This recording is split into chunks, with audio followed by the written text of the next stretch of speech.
only sons of this land.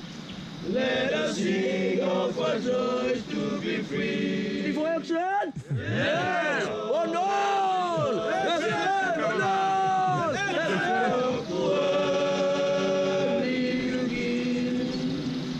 Day 7, Ofi Creek to Goodwater.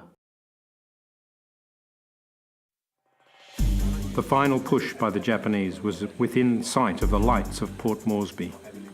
The Battle of Ioribaiwa Ridge from 13 to 16 September 1942.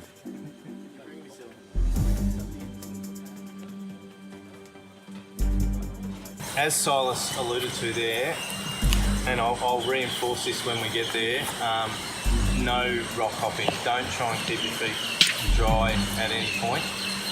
The rocks are incredibly slippery. We ready for it?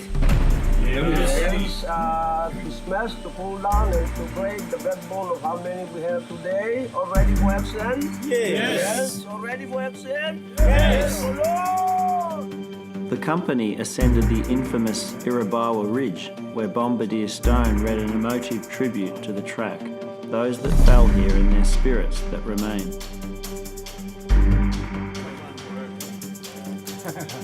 The Japanese finally withdrew on 26 September, having outrun their supply line, lacking ammunition and suffering from fatigue, disease and malnutrition.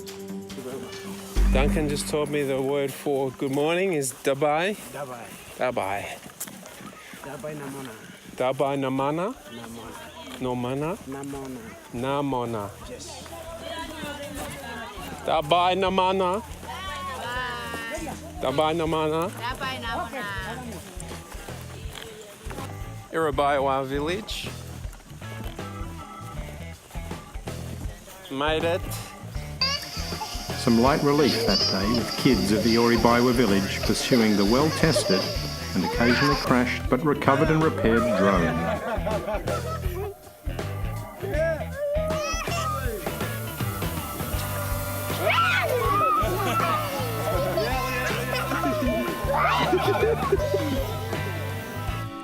After descending to Ioribaiwa Village, ASO Sanford played Pied Piper, enchanting the local children with his drone.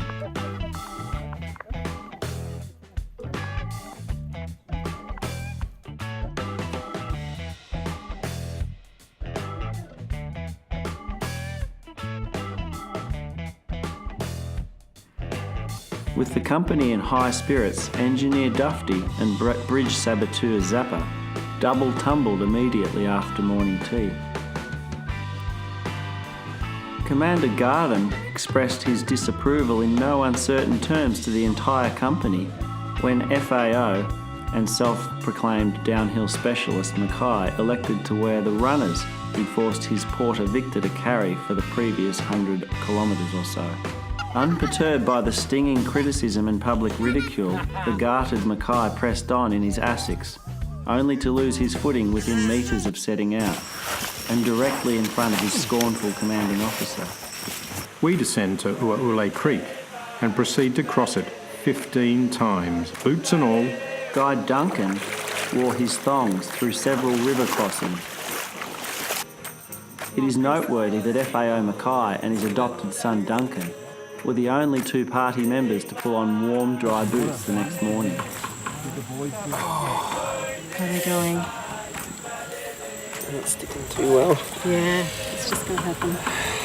After all these river crossings, there is a climb to Imita Ridge, the site of Australians' final stronghold, then descend to Goldie River for a final night. The base of Imita Ridge. What's the stats on this one, Hotto?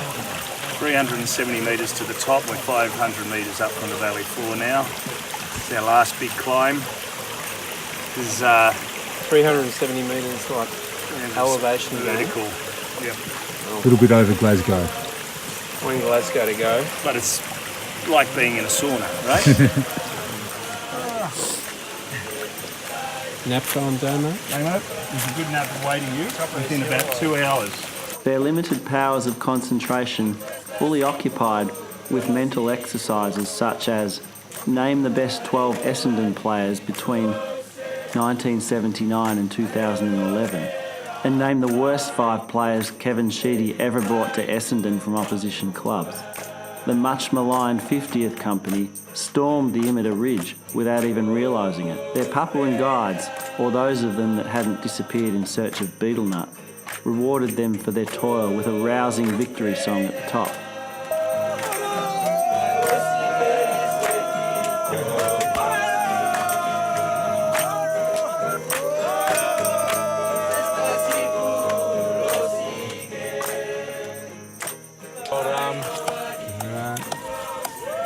Well done, Sando. Great effort, buddy. Well glad that's over. Casualties on the descent to Goodwater included ASO Sanford and Bombardier Stone, both of whom impacted the hard-packed dirt with massive forces, almost as great as plantation owner Beveridge's earth-shuddering impact of the day before.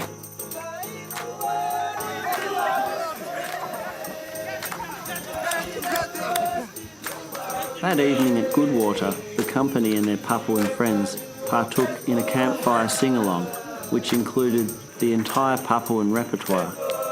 ASO Sanford's hastily written but hauntingly beautiful Kokoda Girl, and Sister Galanos's evocative version of Waltzing Matilda on Gary's acoustic guitar. When asked by Signaller Hudson whether they had heard the unofficial Australian anthem before, Papuan Gary, reaching for his guitar, politely answered, "Yes, once or twice."